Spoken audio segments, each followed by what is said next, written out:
बिस्मिल्लाहिर्रहमानिर्रहीम। अस्सलामुअलैकुम मेरे प्यारे मुअज़्ज़ज़ नाज़रीन। मेरे प्यारे मुअज़्ज़ज़ नाज़रीन, ये न्यूम सिटी है क्या? और इस पे सऊदी अरब ने अपना सब कुछ दांव पे लगा दिया है। क्या ये एक कामयाब प्रोजेक्ट होगा सऊदी अरब के लिए या नहीं? आज मैं इसके बारे में आप लोगों की खिदमत में एक बेहतरीन वीडियो लेके आप लोगों की खिदमत में हाज़िर हुआ हूँ। और आप लोगों से रिक्वेस्ट है कि वीडियो को पूरे का पूरा देख लीजिएगा। इंशाल्लाह आप लोगों को समझ आ जाएगा कि ये न्यूम प्रोजेक्ट है क्या और इस पे सऊदी अरब क्यों इतना पैसा लगा के काम करना चाह रहा है। क्या अगर ये नाकाम हो गया तो सऊदी अरब मुकम्मल नाकाम होगा या नहीं होगा? तो चलिए आइए आज की वीडियो देखते हैं और मालूमात हासिल करते हैं। चलिए आइए वीडियो देखते हैं। ये है सऊदी अरब का लाइन प्रोजेक्ट, जिसको नियोम फ्यूचर सिटी भी कहा जाता है। इतना बड़ा मेगा प्रोजेक्ट आने वाले सालों में दुनिया पहली बार देखेगी। ना सिर्फ बड़ा, बल्कि नियोम दुनिया का सबसे महंगा कंस्ट्रक्शन प्रोजेक्ट भी है। 500 बिलियन डॉलर की लागत से तैयार किए जाने वाले इस प्रोजेक्ट में दो 500 मीटर ऊंचे स्काई स्क्रैपर्स एक दूसरे के पैरेलल बनाए जा रहे हैं, जो कि हैरत अंगेज तौर पे सऊदी के रेगिस्तान में 170 किलोमीटर तक फैले होंगे। ये ऐसा ही है जैसे न्यूयॉर्क के वन वर्ल्ड ट्रेड सेंटर की 4500 कॉपीज बनाकर उनको एक ही लाइन में खड़ा कर दिया जाए। सऊदी क्राउन प्रिंस मोहम्मद बिन सलमान नियोम को फ्यूचर की एडवांस्ड लीनियर सिटी बनाने का ख्वाब रखते हैं। एक ऐसी सिटी जिसमें शीशे के फसाद के अंदर 90 लाख लोग रह पाएंगे। पर क्या ऐसा मुमकिन भी है कि नहीं? इसके ऑर्गेनिक सिटीज के मुकाबले में क्या क्या फायदे हैं और क्या क्या नुकसानात? क्या कहीं सऊदी अरब अपनी गिरती हुई इकोनॉमी को बचाने के लिए अपना सब कुछ दांव पर लगाकर कोई गलती तो नहीं कर रहा? और अगर किसी वजह से ये नियोम प्रोजेक्ट फेल हो गया तो फिर सऊदी के पास पीछे क्या बचा? नाज़रीन, नियोम सऊदी अरब के ऐसे प्रोजेक्ट का नाम है जो अपनी नौयत का सबसे यूनिक शहर कहलाया जाएगा। ये सऊदी अरब के वेस्ट में गल्फ ऑफ अकाबा से शुरू होकर एक लाइन की सूरत में सऊदी अरब के ईस्ट में 170 किलोमीटर तक फैला होगा। 2021 में जब सऊदी क्राउन प्रिंस मोहम्मद बिन सलमान ने इसकी अनाउंसमेंट की थी, उस वक्त कहा जा रहा था कि शायद ये प्रोजेक्ट कभी स्टार्ट ही नहीं हो पाएगा। लेकिन अभी सैटेलाइट इमेज में देखा जाए तो एक्चुअली इस पर काम स्टार्ट हो चुका है। जो लोकेशन बताई गई थी एग्जैक्टली वहाँ एक बहुत बड़ी अंडर कंस्ट्रक्शन लाइन वाकई में नजर आ रही है। जहां लाइन की लंबाई 170 किलोमीटर तक फैली होगी, वहीं इसकी चौड़ाई सिर्फ 200 मीटर है। यानी ये चौड़ाई नॉर्मली किसी सोसाइटी के एक ब्लॉक जितनी है। नियोम की ऊंचाई को 500 मीटर तक प्लान किया गया है। 500 मीटर ऊंचे दो स्काई स्क्रैपर्स को 170 किलोमीटर तक खींचा जाएगा। ये इतना ही ऊंचा है जितना मुंबई के इंपीरियल 2 या कराची के बहरिया आइकॉन को डबल कर दिया जाए।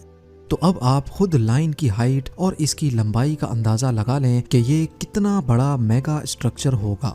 जैसे 830 मीटर ऊंचे बुर्ज खलीफा की डायरेक्शन आसमान की तरफ है, वहीं नियोम ऊंचा तरीन तो नहीं, लेकिन दुनिया का सबसे लंबा स्काई स्क्रैपर जरूर होगा।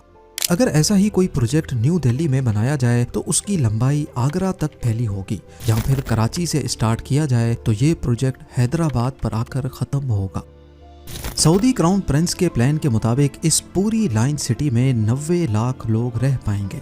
अगर इस पूरी लाइन सिटी का एरिया निकाला जाए तो हम इसकी लेंथ और विड्थ को मल्टीप्लाई करेंगे। 170 किलोमीटर की लेंथ और 200 मीटर या 0.2 किलोमीटर की विड्थ, तो ये बनता है सिर्फ और सिर्फ 34 स्क्वायर किलोमीटर्स। सिर्फ इस 34 स्क्वायर किलोमीटर में 90 लाख लोग रहेंगे। यानी एक स्क्वायर किलोमीटर में 2,64,705। इंडिया के 1 करोड़ 20 लाख आबादी वाले मुंबई का एरिया 603 स्क्वायर किलोमीटर है। यानी यहाँ एक स्क्वायर किलोमीटर में 19,900 लोग रहते हैं, जो कि नियोम की पॉपुलेशन डेंसिटी का सिर्फ 7.5% है। अगर दुनिया की सबसे बड़ी सिटी टोक्यो की एग्जाम्पल ली जाए तो यहाँ एक स्क्वायर किलोमीटर में 6,380 लोग रहते हैं, जो नियोम के मुकाबले में सिर्फ 2.4% है।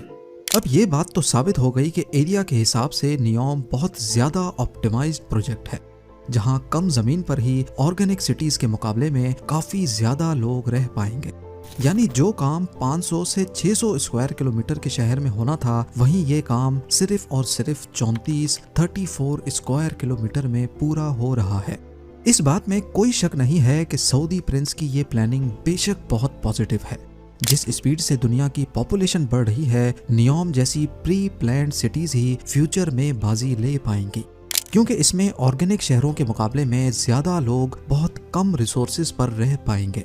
इनको जल्दी भी बनाया जा सकता है और काफी ज्यादा सस्ता भी। इस किस्म की सिटीज को लीनियर सिटी कहा जाता है, क्योंकि नियोम एक प्लान्ड लीनियर सिटी है। इसी वजह से इसके काफी फायदे भी हैं। जैसा कि नॉर्मल सिटीज में रिसोर्सेज काफी जाया होते हैं, लेकिन लीनियर सिटी में सब कुछ प्लान्ड होने की वजह से रिसोर्सेज का लॉस ना होने के बराबर होता है, जिससे ऑपरेटिंग कॉस्ट भी कम हो जाती है। इसका अंदाजा आप इस बात से लगा लें कि मेक्सिको सिटी की पॉपुलेशन भी नियोम की प्रोपोज्ड पॉपुलेशन जितनी ही है। लेकिन अगर मेक्सिको सिटी में सारे रोड्स को ऐड कर दिया जाए, जिसमें मेन रोड्स, स्ट्रीट्स और एक्सप्रेस वेज भी शामिल हैं, तो यहाँ टोटल 3 लाख किलोमीटर से भी ज्यादा रोड्स बनाए गए हैं। इस रोड नेटवर्क को वन पीस में बनाया जाए तो ये अर्थ के 7.5 चक्कर लगा सकता है। इसके मुकाबले में सेम पॉपुलेशन वाले नियोम में सिर्फ 170 किलोमीटर का रोड नेटवर्क होगा। नियोम की इस लाइन सिटी में सबसे ऊपर पेडेस्ट्रियन लेयर रखी गई है, जहां कोई गाड़ियां नहीं चलेंगी। दूसरी लेयर को सर्विस लेयर का नाम दिया गया है, जिसमें गाड़ियां भी चलेंगी और शॉप्स भी इसी लेयर में होंगी। और तीसरी स्पाइन लेयर होगी, जिसमें fully artificial intelligent high speed train का नेटवर्क होगा। किसी को भी पूरे नियोम के 170 किलोमीटर में कहीं भी जाना होगा, वो लिफ्ट के जरिए स्पाइन लेयर में जाएगा और ट्रेन में बैठकर अपनी मंजिल पर रवाना होगा। इस पूरे 170 किलोमीटर को ये हाई स्पीड ट्रेन सिर्फ 20 मिनटों में कवर कर पाएगी। ये 20 मिनट तो हम किसी मेट्रोपॉलिटन सिटी में ट्रेवल के दौरान ट्रैफिक सिग्नल्स पर ही जाया कर देते हैं। तो अब सवाल उठता है कि अगर लीनियर सिटीज के इतने ज्यादा फायदे हैं, तो फिर नियोम जैसे दूसरे प्रोजेक्ट्स दुनिया में कहीं और क्यों नहीं बनाए जा रहे। हकीकत यह है कि लीनियर सिटी का ये आइडिया काफी पुराना है और इसको इम्प्लीमेंट भी किया गया था, पर ये ऐसे काम नहीं करता जैसे सोचा जा रहा है। 19th सेंचुरी में मैड्रिड की एक डिस्ट्रिक्ट में प्लान्ड लाइन सिटी बनाई गई थी। इसको सिउडेड लाइनियल का नाम दिया गया था। इसकी विड्थ 400 मीटर थी, नियोम से डबल, और इसको 50 किलोमीटर लंबा प्लान किया गया था, लेकिन कंस्ट्रक्ट सिर्फ 5 किलोमीटर ही किए गए थे। आइडिया ये था कि वक्त के साथ साथ इसमें इजाफी सेक्टर ऐड करके इसको मजीद लंबा कर दिया जाएगा। पर अगर ग्राउंड सिचुएशन देखी जाए तो आपको ये बात जानकर हैरत होगी कि मैड्रिड में आज इस लाइन सिटी को ढूंढना काफी मुश्किल है। ये है वो 5 किलोमीटर की लाइन। आज इसके गिर्द फैले शहर ने इसको पूरी तरह से छुपा दिया है, और असल में होता भी यही है। दुनिया में कहीं भी नजर दौड़ाकर देख लें, शहर या बस्तियां हमेशा ऑर्गेनिक तरीके से ही ग्रो करती हैं। लोग अपनी रिक्वायरमेंट्स के हिसाब से किसी जगह पर आकर बसते हैं और फिर शहर उस पॉइंट के गिर्द फैलना शुरू करता है। कहीं भी शिफ्ट होने से पहले हम अपने ऑफिसेज, स्कूल्स या यूनिवर्सिटीज तक का डिस्टेंस देखते हैं। अपनी कन्वीनियंस के हिसाब से शहर में कोई एक लोकेशन सेलेक्ट करके वहां शिफ्ट होते हैं, जबकि लीनियर सिटीज में ये ऑप्शन नहीं होता, बल्कि सबको एक ही पैटर्न में रहना पड़ता है। और क्योंकि ये लंबी ज्यादा होती हैं, इसी वजह से लोगों के दरमियान डिस्टेंस भी काफी बढ़ जाता है। मैड्रिड की लाइन सिटी में भी कुछ ऐसा ही हुआ था। ये लोगों की रिक्वायरमेंट्स पर पूरा नहीं उतर सकी, जिसकी वजह से ये आगे तो नहीं बढ़ पाई बल्कि फैलना शुरू हो गई।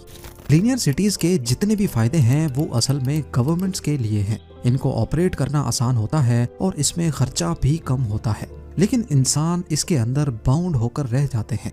और सबसे बढ़कर लाइन सिटी कितनी ही लंबी क्यों ना हो, लेकिन बाहर की दुनिया पे डिपेंडेंट ही रहती है। डेली लाइफ की रिक्वायरमेंट्स पूरी करने के लिए सामान बाहर से ही आता है, और जाहिर है ये सारा सामान लाइन सिटी की एंट्री और एग्जिट पॉइंट से ही अंदर आता है। इस तरह इनके एंट्री और एग्जिट पॉइंट्स पर नई ऑर्गेनिक सिटीज बनना शुरू हो जाती हैं, जो फिर आहिस्ता आहिस्ता ओरिजिनल लाइन को डिस्टर्ब करना शुरू कर देती हैं। मैड्रिड के अलावा भी कई और मुल्कों में लाइन सिटीज के प्रपोजल दिए गए थे, लेकिन वो कभी कंप्लीट ही नहीं हो पाए या फिर उनकी कंस्ट्रक्शन से पहले ही प्रोजेक्ट कैंसिल हो गए। तो अब सवाल उठता है कि ये सब जानते हुए भी सऊदी अरब ने $500 बिलियन के इस नियोम प्रोजेक्ट में क्यों हाथ डाला। सऊदी अरब ने खुद को ऑयल की कमाई पे इतना यूज टू कर लिया है कि अब उनके लिए मसले खड़े होना शुरू हो गए हैं। जहां दूसरी अरब कंट्रीज ने बहुत पहले से ही ये खतरा भांप लिया था और अपनी इकोनॉमीज को टूरिज्म की तरफ डाइवर्ट कर दिया था, वहीं एक्सपर्ट्स का मानना है कि सऊदी अरब को आने वाला खतरा वक्त पर नजर नहीं आया। एस्टीमेट्स के मुताबिक 2050 के आसपास अर्थ के तमाम फॉसल फ्यूल रिजर्व्स खत्म हो जाएंगे और इस आने वाली मुसीबत में सबसे ज्यादा सऊदी अरामको अफेक्ट होने वाली है। यही वजह है कि दुनिया तेजी से इलेक्ट्रिक कार्स या ग्रीन एनर्जी की तरफ जा रही है। सऊदी अरब, जिसकी 95% इकोनॉमी चल ही ऑयल की वजह से रही है, अब उनकी ये डिपेंडेंसी गले का हार बन चुकी है। एक्सपर्ट्स का ख्याल है कि इस डिपेंडेंसी से निकलने के लिए और सऊदी इकोनॉमी को टूरिज्म और टेक्नोलॉजी पर डाइवर्ट करने के लिए ही क्राउन प्रिंस ने ये कदम उठाया है। सऊदी का मेन सोर्स ऑफ इनकम है सऊदी अरामको, जिसकी कुल मालियत $2 ट्रिलियन है। पर ये पैसे तो ऑयल कंपनी की वर्थ है जो इनको हर साल $120 बिलियन का प्रॉफिट जनरेट करके देती है, जिसमें से करीब 70 बिलियन तो कंट्री के खर्चों में बजट की सूरत में चले जाते हैं। पीछे बचते हैं $50 बिलियन। यानी अगले 10 सालों तक अगर यही प्रॉफिट बरकरार रहा तब जाकर सऊदी नियोम के $500 बिलियन का खर्चा बर्दाश्त कर पाएगा। और अगर किसी वजह से ये प्रोजेक्ट फेल हो गया तो फिर सऊदी अरब के पास अपनी इकोनॉमी को डाइवर्ट करने का, दूसरे इनकम रिसोर्सेज ढूंढने का वक्त नहीं। तो मेरे प्यारे मुअज़्ज़ज़ व मोहतरम नाज़रीन, ये था हमारा आज का वीडियो। उम्मीद करते हैं कि आप लोगों को हमारे वीडियोस पसंद आ रहे होंगे। तो मिलते हैं एक ऐसी ही दिलचस्प वीडियो के साथ। तब तक के लिए इजाज़त दीजिए और अपना ख्याल रखिए। अल्लाह हाफिज़।